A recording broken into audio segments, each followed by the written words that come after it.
ఈ వీడియోలో ఎవరు తప్పు, అమ్మాయి తప్ప అబ్బాయి తప్ప అనేది వీడియో చూస్తున్న వాళ్ళు మీరే చెప్పాలండి. కొన్ని సంఘటనలు మన చేతుల్లో ఉండవండి. ఎందుకంటే ఒక అమ్మాయి తన అటెన్షన్ చూపించుకోవడానికో లేకపోతే ఒక వ్యక్తి నన్ను హెరాస్ చేస్తున్నాడని ప్రపంచానికి చెప్పడానికో ఏమో గానీ బస్సులో ఒక వ్యక్తి తనని హెరాస్ చేస్తున్నాడు అని చెప్పేసి ఒక వీడియో తీసి అప్లోడ్ చేసిన తర్వాత 2 మిలియన్ వ్యూస్ వచ్చాయి, బాగానే వచ్చాయి. వచ్చిన తర్వాత ఎందుకైనా మంచిది అని చెప్పి ఆ అమ్మాయి ఆ వీడియో డిలీట్ చేసింది. సరే, ఆ అమ్మాయి అయిపోయింది అనుకుంది అంతతో. కానీ తర్వాత రోజు ఉదయాన్నే ఎవరైతే ఆ వీడియోలో ఉన్నాడో, ఎవరైతే హెరాస్మెంట్ చేశాడో ఆ అమ్మాయికి, అతని పేరు దిలీప్, అతను సూసైడ్ చేసుకుని చనిపోయాడు. బట్ ఇక్కడ అమ్మాయి తరపున మాట్లాడాలో అబ్బాయి తరపున మాట్లాడాలో నాకు అర్థం కావట్లేదు. అమ్మాయికి అంత లోక జ్ఞానం ఉందో లేదో నాకు తెలియదు, కానీ అసలుకి వాడు హెరాస్ చేస్తే అక్కడి చంప పలక కొట్టాలి. లేదా నేను ఒక మిడిల్ క్లాస్ ట్రెడిషనల్ అమ్మాయిని పోయి పోలీస్ స్టేషన్ లో కేసు పెట్టాలి. ఆ అమ్మాయి పొలిటీషియన్ కూడా అర్థమవుతుంది. మీ అబ్బాయిని కామెంట్ బాక్స్ లో కామెంట్ చేయండి. ఇది ట్రెండింగ్ అవుతుంది ఈ రోజు మొత్తం. ఇక్కడ అమ్మాయి తప్ప అబ్బాయి తప్ప ఏమనాలి?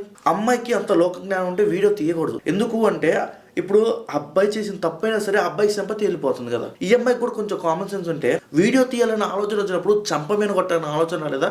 చొక్కా పట్టుకుని అందరి ముందు కడిగాలన్న ఆలోచన రాలేదా? మనం చేసే ప్రతి పని మనకి ఉపయోగపడాలి, సమాజానికి ఉపయోగపడాలి. ఈ వీడియోలో ఎవరు తప్పు, అమ్మాయి తప్ప అబ్బాయి తప్ప అనేది వీడియో చూస్తున్న వాళ్ళు మీరే చెప్పాలండి.